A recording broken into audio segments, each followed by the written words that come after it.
Kalau kita ngomongin masa SMA, biasanya nggak jauh-jauh dari ngaji, ikut les tambahan, say no to pacaran, sama rajin bayar uang kas. Dan itulah Lek Bagong. Kon, dibaca yang bagus ya.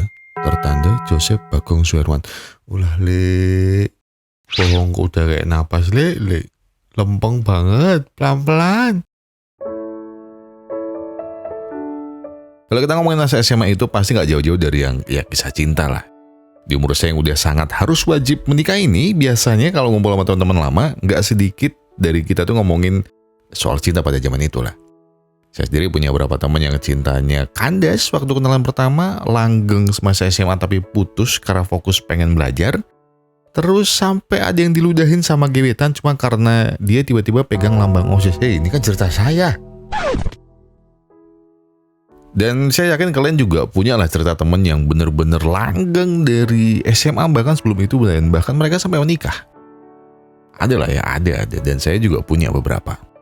Tapi kan kita ngeliat luarnya aja, ya kan? Kita nggak tahu bagaimana perjalanan mereka yang biasa kita ngomong, wah gila, jadi ini begini. Nah sekarang kita akan melihat bagaimana getirnya perjalanan mereka yang kalau kita lihat dari luar itu, wah kayaknya langgeng terus ya. Ternyata enggak, banyak yang mereka perjuangkan, bahkan banyak yang mereka harus korbankan. Jadi persilakan saya untuk menceritakan kisah ini. Dan begini ceritanya.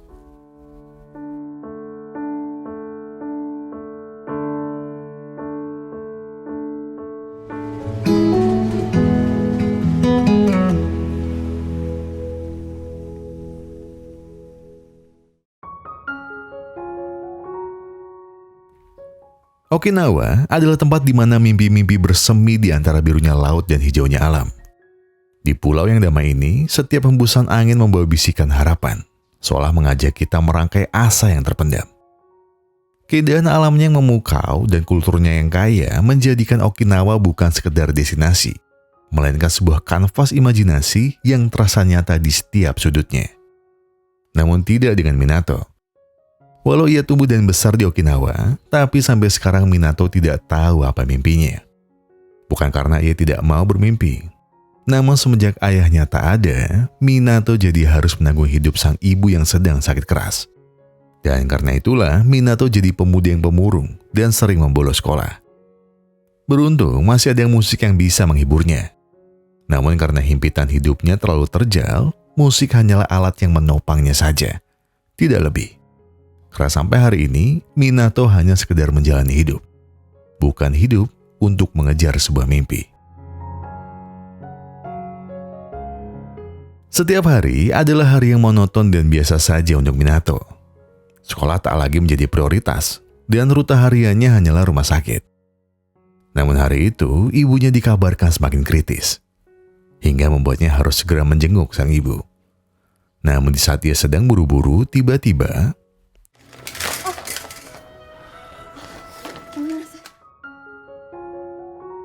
Minato memang sudah biasa menjalani hari yang buruk. Namun entah mengapa, pertemuannya barusan sedikit membuatnya penasaran dengan gadis tadi. Tapi itu tidak penting, karena ia harus segera memastikan ibunya baik-baik saja. Baiklah, sebelum ke Minato, mari kita berkenalan dengan gadis manis ini. Namanya Miu. Seperti gadis polos nan lugu pada umumnya, Miu hanyalah gadis SMA biasa yang tidak menonjol. Satu-satu yang menonjol darinya hanyalah enggak ngomong sana. Iya, maksud saya musiknya. Iya, satu-satu yang menonjol dari Miu adalah selera musiknya. Sama seperti Minato. Hobi Miu adalah mendengarkan musik. Apa saja, asalkan bukan lagu hotdog, panganan opo to kui. Enggak ada pilihan lagu lain, boh. Isin. Selain ditemani musik, Miu juga selalu ditemani sahabat semasa kecilnya, Ryusei.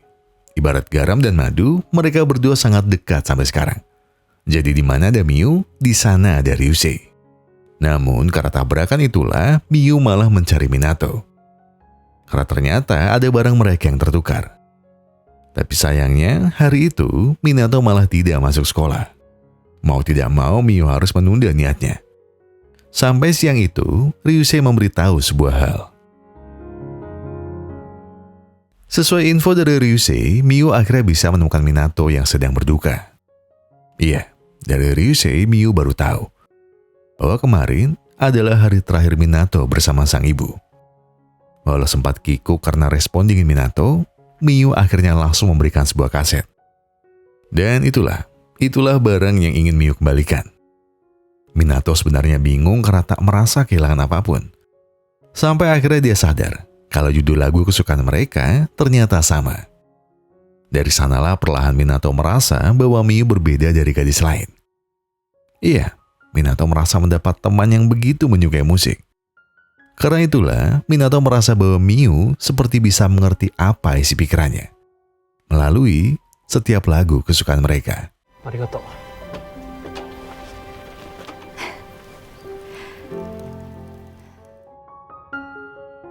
Meski berawal dari ketidaksengajaan, kedekatan Minato dan Miu perlahan mulai terjalin. Walaupun tak pernah bicara empat mata, batin mereka sudah saling terhubung melalui lagu yang mereka dengarkan setiap hari. Berkat Miu, musik bagi Minato bukan lagi sekedar melodi, melainkan nyawa hidupnya sendiri.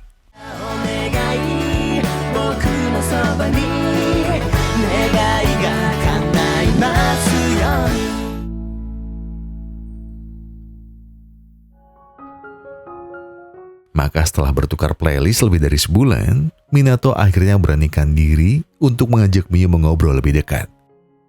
Minato mengucapkan terima kasih, karena berkat Miu dirinya bisa kembali menemukan mimpinya di musik. Dan bukan hanya itu. Perlahan Minato menyadari bahwa makna hidup yang sesungguhnya adalah ketika kita bisa bangkit dari puing masa lalu dan merajut apa yang telah usai dengan percikan mimpi kita. Dan ternyata Miu pun begitu. Sejak mengenal Minato, Miu jadi lebih semangat mengejar cita-citanya di dunia bisnis. Dan sepertinya Miu juga tahu bahwa mungkin tujuannya nanti adalah hidup bersama Minato. Namun meski terbilang dekat, sampai hari ini belum ada status apapun di antara mereka. Karena itulah Miu juga tak bisa menuntut lebih. Apalagi tepat di hari kelulusan Minato, Miu merasa bahwa ia bukan siapa-siapa lagi bagi Minato. Melihat sahabatnya yang murung, Ryusei akhirnya menghiburnya dan memberitahu agar Miu segera mencari Minato. Tak mau menyia-nyiakan kesempatan, Miu segera mengejar Minato dan menceritakan sebuah hal. Apakah Minato pernah mendengar sebuah dongeng kuno tentang hari kabisat? Katanya jika seorang wanita berulang tahun di hari itu, lalu meminta sesuatu pada seorang pria, pria itu tak bisa menolaknya. Bukankah hari ini hari kabisat? Tanya Minato. Akhirnya Minato paham bahwa Miu berulang tahun hari ini. Baiklah kalau begitu, katakan apapun permintaanmu, maka akan aku kabulkan. Namun karena saking senangnya, Miu justru keceplosan dengan berkata bahwa ia menyukai Minato. Tapi hari itu semesta seperti mendengar doa Miu, karena Minato juga menyukainya. Minato pun akhirnya mulai mengikat komitmen. Dan itu bukan untuk hari ini saja, tapi untuk selamanya. Singkat cerita, hari itu Minato sudah memutuskan untuk kuliah ke Tokyo. Satu mimpi yang takkan pernah terwujud kalau ia tak pernah berjumpa Miu. Meskipun Minato masih belum tahu seperti apa hidupnya di sana, namun Minato yakin dia bisa menjadi pengusaha di dunia musik. Terharu dengan alasan Minato, Miu pun akhirnya berjanji kalau dia akan menyusul Minato 2 tahun lagi. Walau berat, namun Miu hanya bisa mendukungnya dan percaya Minato pasti berhasil mewujudkan mimpinya.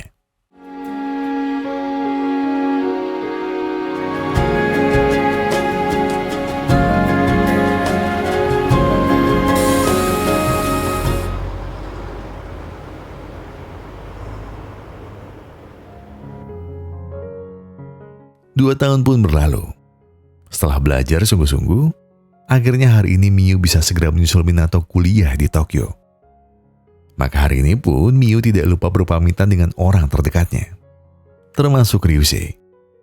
Sahabatnya itu hanya berpesan supaya Miu benar-benar kuliah dengan serius. Dan jika Miu butuh bantuan apapun, Ryushi akan siap sedia membantu. Tak mau terlambat, Miu akhirnya segera berangkat. Tokyo, kota metropolitan impian semua pelajar dengan segudang daya tarik.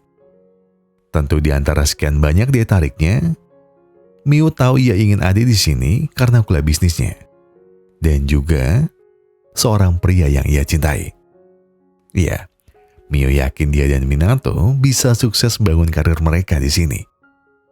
Maka tak lama setelah resmi mendaftar, Miu pun berkeliling sebagai mahasiswa baru. Tapi Miu hanya bisa terdiam saat tahu Minato sekarang sangat populer di kalangan para gadis. Meski begitu, Miu mencoba tak khawatir. Karena dia yakin Minato pasti bisa menjaga hatinya. Namun ternyata Miu tidak bisa bohong. Miu tidak suka saat Minato terlihat sangat dekat dengan Kasumi, teman sekelas Minato yang seperti menyukainya. Seharusnya Minato tak perlu terlalu ramah dengannya. Bukannya marah, Minato justru tertawa karena Miu tidak pandai menyembunyikan perasaannya. Maka untuk membujuknya, Minato pun berjanji akan mengajak Miu berkeliling Tokyo. Minato pun menepati janjinya. Hari itu Miu sangat senang karena bisa menghabiskan waktunya bersama Minato. Bahkan saat mereka menulis doa di kuil, mereka tak sadar menulis satu permintaan yang sama. Sambil menyebut nama yang kuasa, mereka berdoa. Semoga kebahagiaan mereka selalu abadi selamanya. Oh iya, buat yang belum tahu, sudah menjadi budaya di Jepang bahwa dari SMA, mereka sudah diajari menabung demi bisa hidup mandiri ketika merantau kuliah. Jadi tidak heran kalau Minato dan Miu bisa menyewa kos sederhana dengan uang tabungan bersama. Perlahan tapi pasti, satu persatu barang dan kenangan mereka tata di sana, mengisi setiap sudut ruangan dengan penuh cerita. Tak lupa juga, Minato menanam bunga kesukaan ibunya. Seolah kehangatan sang ibu juga menemaninya mengejar mimpi mereka. Hari demi hari terus berlalu membawa mereka semakin dekat pada satu tujuan. Di momen kebersamaan mereka yang hangat, Miu tiba-tiba berkata bahwa ia ingin mereka bisa lulus kuliah tepat waktu, mendapat pekerjaan yang stabil, dan hidup bahagia layaknya sepasang kekasih yang saling mencintai apapun kondisinya. Dengan pelukan hangat yang penuh arti, Minato pun mengangguk dan mulai mengukir janji di hati mereka berdua. Yaksoku da yo.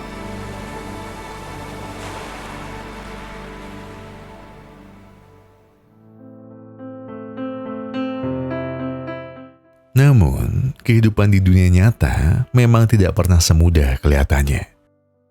Miu merasa semua mimpi dan janji Minato perlahan mulai pudar. Arah pandangannya sudah tak satu tuju. Terbukti Minato yang sampai hari ini belum kunjung mendapat kerja. Bahkan Miu sampai harus bergantian kerja siang dan malam di banyak tempat. Dan itu semua demi bantu Minato membayar cicilan dan tunggakan setiap bulan. Tapi di sisi lain, Minato bukannya tidak bekerja dengan keras. Minato sebenarnya sudah sering melamar kemana-mana. Tapi hasilnya selalu ditolak. Bahkan pekerjaan terakhirnya sebelum menganggur sekarang, cuma seorang anak magang. Dan itu pun tidak diperpanjang. Alias, Minato dipecat. Namun hari itu, Minato bingung dengan sikap Miu yang tiba-tiba berubah. Minato tahu bahwa mereka memang sering bertengkar karena kesibukan masing-masing. Tapi biasanya, mereka akan berbaikan dan mesra seperti biasa. Namun kali ini berbeda. Padahal Minato merasa dirinya sudah terus berjuang dan berusaha sebisanya mencari kerja. Tapi apa yang salah? Ada apa dengan Miu? Tak mau keadaan semakin keruh, Minato pun terpaksa menyendiri. Dan berharap, semoga Miu bisa kembali seperti biasa. Namun, sepertinya itu hanya mimpi Minato. Karena kenyataannya, Miu justru meninggalkan Minato dan pergi tanpa pesan.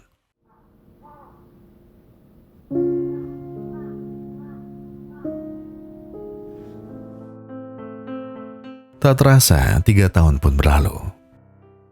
Namun Minato justru terbangun di rumah sakit.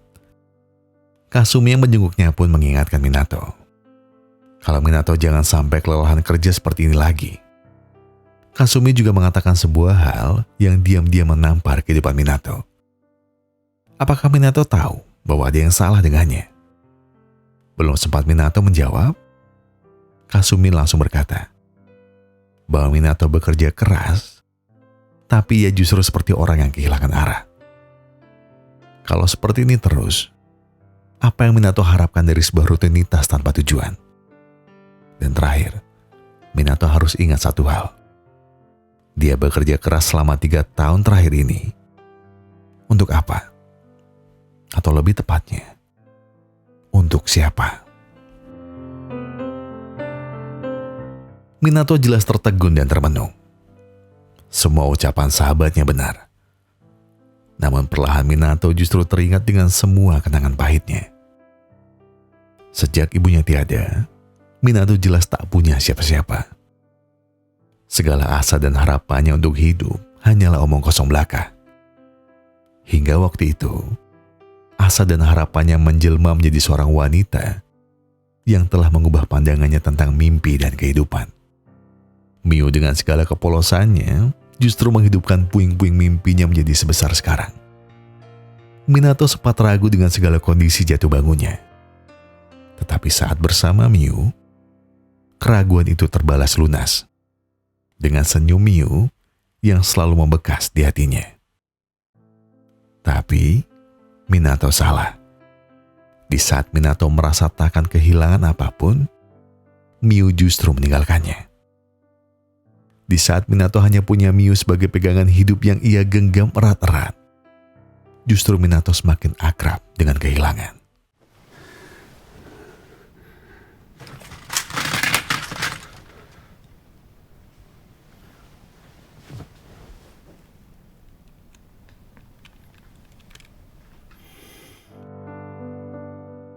Tapi, sepertinya memang benar. Terkadang Tuhan sering mengingatkan kita melalui banyak hal yang tak terduga. Seperti ketika seorang teman kantor Minato yang hari itu menjenguknya dan membawakannya sesuatu. Rupanya, itu adalah buku catatan yang pernah Minato buang sebelum ia sakit. Temannya sudah sempat baca isinya dan terpukau dengan sebuah lagu yang liriknya begitu dalam dan menyentuh. Sekilas ia bertanya, untuk siapa lagu itu? Minato yang masih sakit hati karena tak mau mengingatnya, hanya bisa terdiam. Minato merasa semuanya tak lagi berarti, termasuk lagu itu. Tapi temannya seolah paham, karena ia pernah mendengar Minato sering menceritakan wanita itu dulu. Ia bisa merasakan kehilangan yang amat dalam dari sorot mata Minato. Dan itu sudah cukup untuk ia menyampaikan sesuatu untuk Minato. Apakah Minato benar-benar menyadari untuk apa ia berada di titik ini? Dengan suara lirih, perkataan teman dekatnya seakan menusuk relung hatinya. Ingatlah kembali bagaimana dulu kau berjuang mengejar mimpi itu. Pikirkan lagi bagaimana kau bisa berjuang segigi ini jika bukan karena keyakinanmu bahwa musik adalah impian sejatimu. Lalu mengapa setelah kau berhasil meraihnya, kau malah berkata telah salah melangkah? Kalau kau belum bisa hidup demi dirimu sendiri, minimal jadilah Minato yang harus hidup demi mimpimu yang tak padam begitu saja. Minato pun hanya tertegun mendengar itu. Seolah ada sebilah belati menancap tepat di ulu hatinya.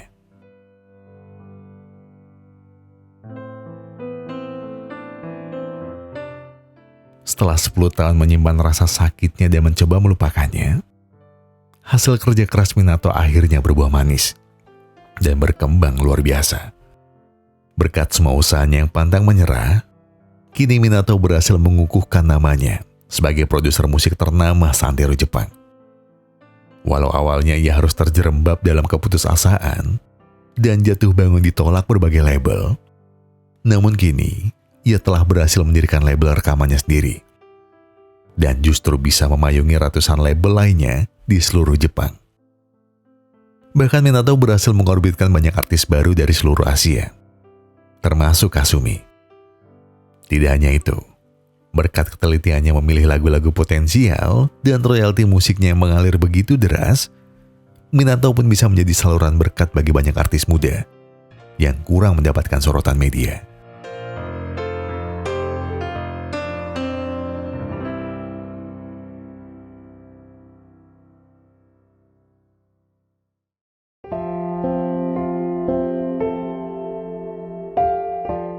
Hidup Minato memang sudah sangat terjamin.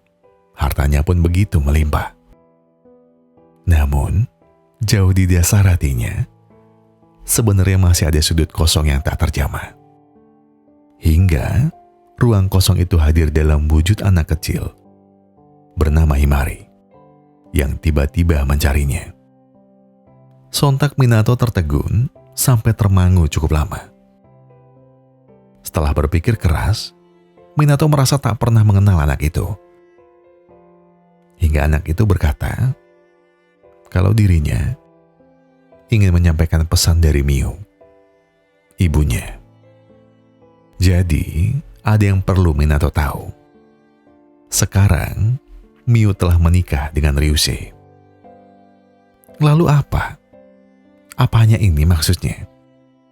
Jelas tidak, timpal Himawari.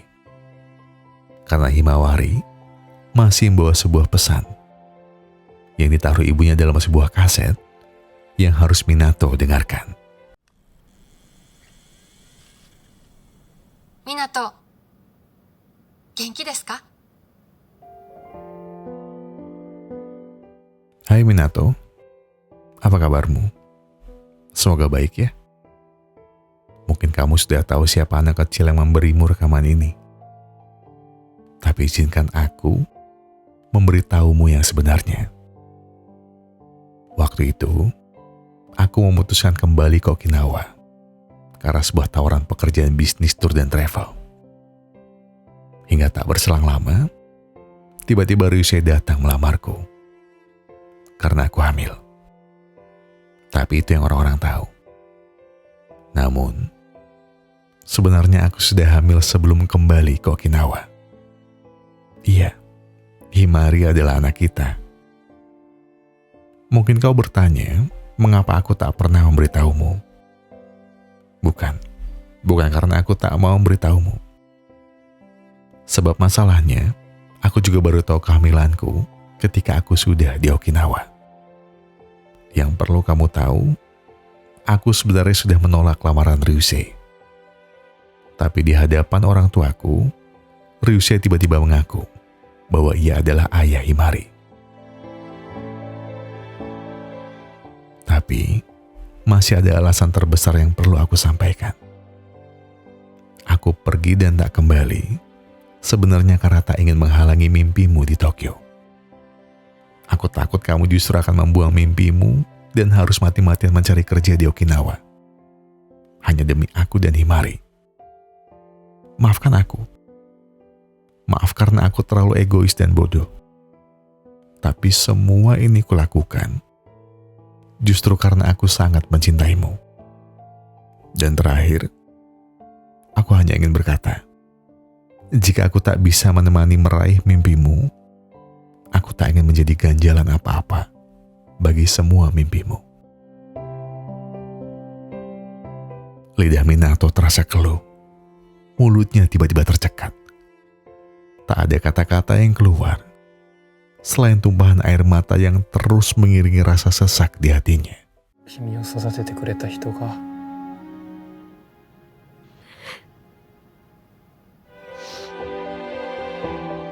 Setelah semua dentuman perasaan yang tak habis-habisnya menggores hatinya, Minato bertanya, "Di mana Miu sekarang?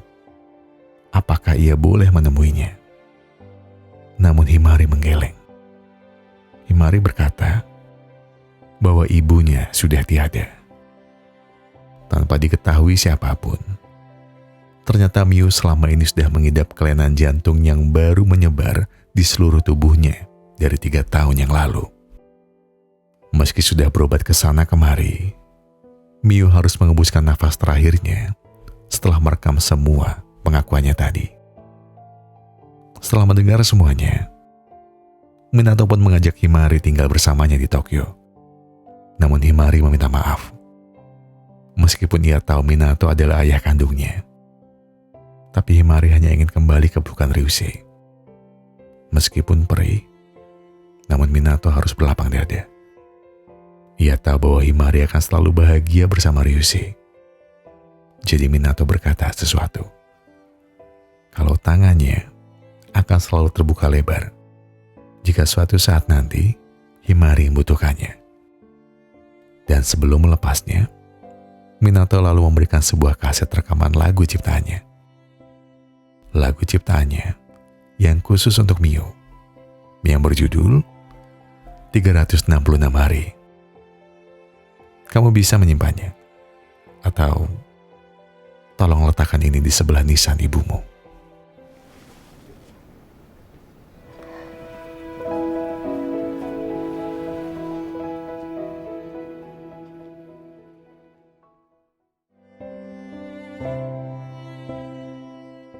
Miu, satu nama yang tak akan bisa tergantikan oleh nama lain. Satu nama yang justru menimbulkan banyak harap di hati Minato. Dengan langkah gontai tak tentu arah, Minato hanya bisa berandai-andai. Jika Miu sekarang masih ada, mungkin Minato akan mengajak Miu makan malam berdua. Seakan tak pernah ada kehilangan yang mengancam. Mungkin Minato bisa mewujudkan mimpi Miu yang sangat besar di Tokyo. Seakan masa muda mereka tak akan pernah berakhir. Dan setelah itu, mungkin mereka bisa bermain bersama Himari kecil di pantai Okinawa, pantai tempat dulu mereka pertama kali bertemu. Dan terakhir, mungkin jika sempat, Minato berharap Miu bisa mendengarkan lagu buatannya. Mungkin jika kamu mendengar lagu itu sekarang, kamu akan tertawa. Karena kamu pasti mengira itu adalah jumlah hari dalam tahun kabisat. Persis seperti tahun ulang tahunmu. Namun, bukan itu. Bukan. Tapi lebih dari itu. Aku hanya ingin kau mendengar kesaksianku. Adakah hari yang cukup untuk menakar kedalaman rasa ini? Apakah 1 tahun penuh dengan segala keindahan dan pahitnya sanggup menampung seluruh cinta yang kurasakan? Tidak. 365 hari, seindah apapun itu, takkan pernah cukup bagiku untuk mencintaimu. Aku butuh 1 hari lagi, 1 detik ekstra, untuk mencintaimu lebih dalam, untuk menjelajahi setiap sudut jiwamu yang tak terhingga. Karena cintaku padamu tak mengenal batas waktu. Ia adalah samudera tanpa tepi yang takkan pernah kering. Ia akan terus mengalir, melampaui hitungan hari, hingga keabadian itu sendiri.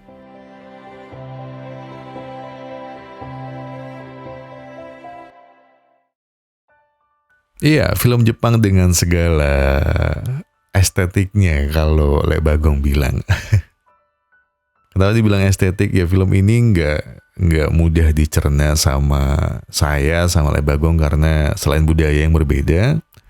Tapi yang pasti dari film ini tuh ada perasaan kosong dari saya yang tiba-tiba merindukan sesuatu. Walah, ya adalah.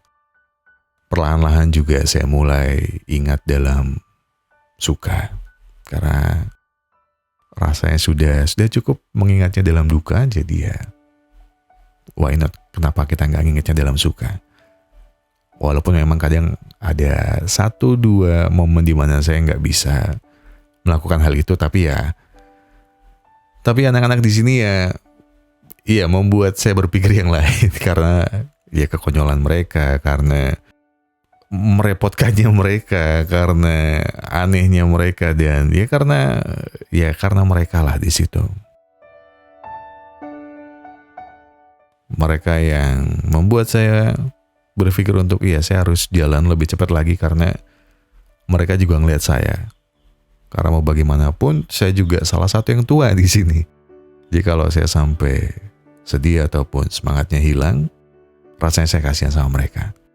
Karena bagaimanapun saya juga mau bimbing mereka juga, saya nggak janjiin apa-apa sama mereka, cuma saya mau bilang apapun yang nanti kita lewati, percayalah, nggak gampang, nggak gampang, dan kita harus mengendingi ini semua dengan sangat manis. Itu aja. Saya nggak bisa mencurahkan semua perasaan saya karena rasanya sudah cukup. Dan mungkin sebagian kecil dari kalian juga tahu apa yang terjadi, tapi yang pasti saya nggak mau mengingatnya dalam duka lagi. Mungkin kalau ada pesan dari saya pribadi, saya pengen bilang kalau sayang, aku baik-baik di sini, aku nggak sendiri di sini. Terima kasih. Saya Gugun dan segenap tim Sebatin mengucapkan terima kasih. Terima kasih buat kalian yang sudah menonton video ini sampai habis. Terima kasih buat kalian yang sudah memberikan like. Terima kasih buat kalian yang sudah memberikan komentar, mensubscribe, dan juga memencet tombol thanks-nya. Karena percayalah, apapun yang kalian lakukan untuk channel ini sudah sangat membantu channel ini berkembang sampai hari ini. Dan sebagai penutup, saya pengen bilang ke kalian semua, kalau kalian lagi ada banyak masalah dan itu rasanya berat, yang tenang. Gak perlu buru-buru, gak perlu nyusu-nyusu. Selesaikan semuanya dengan kepala yang dingin, dengan hati yang tenang, dan dengan perasaan yang lebih lega. Jadi sekarang tarik napasnya, buang, tenggak kopinya, ambil koreknya, dan sebatin aja dulu.